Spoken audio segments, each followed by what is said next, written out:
But with many of us working from home, it presents new challenges almost every day. You realise maybe you don't have software you need, maybe it's changed and messed with your daily routine, or actually you maybe just miss part of the office banter. But one of the more lasting effects could be back problems. So how can we avoid issues with our spine whilst working from home? Well, Minesh Ladd is a co-director at the Spine Clinic here in Leicester. Minesh, first of all, how difficult is it to make sure you're keeping your back in decent shape whilst working at home?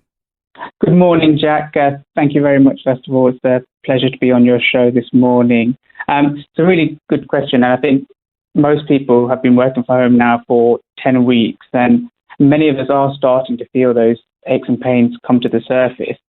Certainly for us, even though our clinic has been closed for appointments at this moment, we've had so many people contacting us asking when we will be reopening and also how better they can look after their backs and their necks during this time and moving forward. So during this time, we've just been trying to offer as much help and support as much as we can remotely at these times.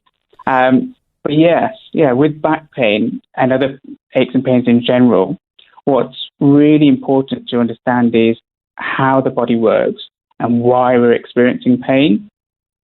So for most people, workplaces have good ergonomic setups, whereas at home, people have been working on their sofas, their beds, at their dining tables, and using laptops and tablets. So there are, of course, all the things like making sure you have optimum workstation setups, eyes level with screen, feet flat on the floor, that sort of thing.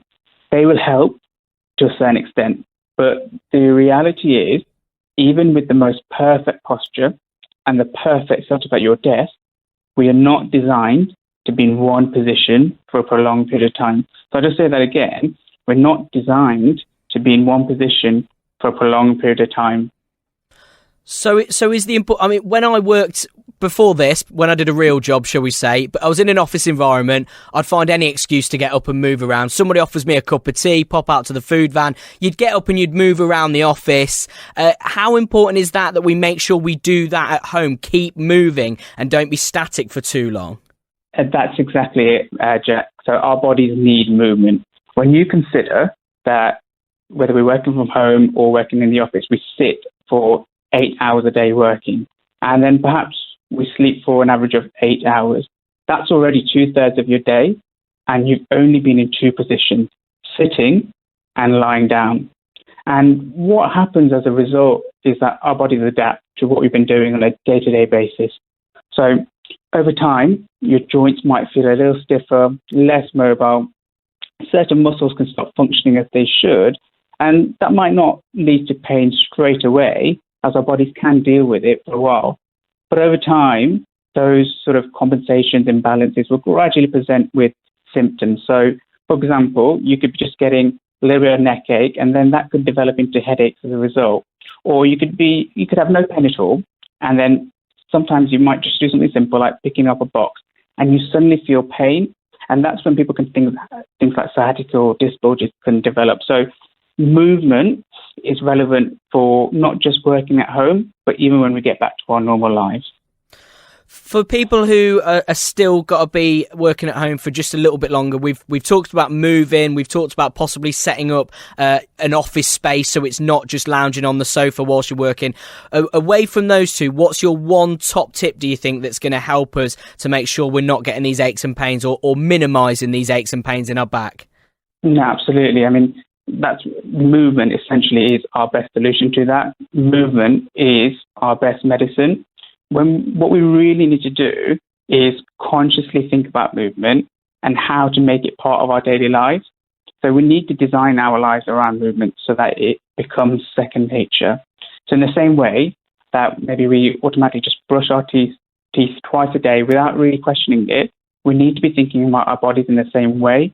And once we are consistent, the benefits can be really profound. So, like I said, let's have a think about how we can integrate movement within our daily lives. The key here is to look for pockets of opportunity. So if I said to most people, you need to do 30 minutes a day, the reality is that most people would struggle for time. You know, you're juggling remote working, homeschooling, you've got cooking to do, and so on. But if we simplify it completely and create new habits, things can become really easy. So my top tips are you need to get up regularly from your desk and perform a quick movement routine. So you could set an alarm once every hour and remind yourself to get up and move around. And when I say move around, I don't necessarily mean just general movement. I mean sort of specific movements that counter the effects of being sat for too long. And that should be a variety of stretching, mobilizing your joints, contracting and activating your muscles. Think of the different types of movements as vitamins, and we need a variety of vitamins, and to be getting enough of each vitamin regularly to stay pain-free. So if you're working 8 hours and you have 8 breaks of 3 minutes, let's say, and you do a mini routine of meaningful movement, you've just done 24 minutes of movement that you don't then have to find time for, say, after work. So I think as well, if anyone finds that challenging, you can associate movement with normal daily things as well. Like every time you get up to make a tea or coffee, and whilst the kettle's boiling, there's a 2-minute opportunity to just do something simple, do simple movements on your kitchen counter. So with working from home, I'm sure lots of us are probably snacking more as well. So let's maybe think about getting up and having a snack. But maybe instead of reaching for the biscuits, in this case, we can think of it as movement snacks. Manesh, that's brilliant. Thank you so much. Manesh Ladd from the Spine Clinic right here in Leicester. Some good tips there. On BBC One. 2020.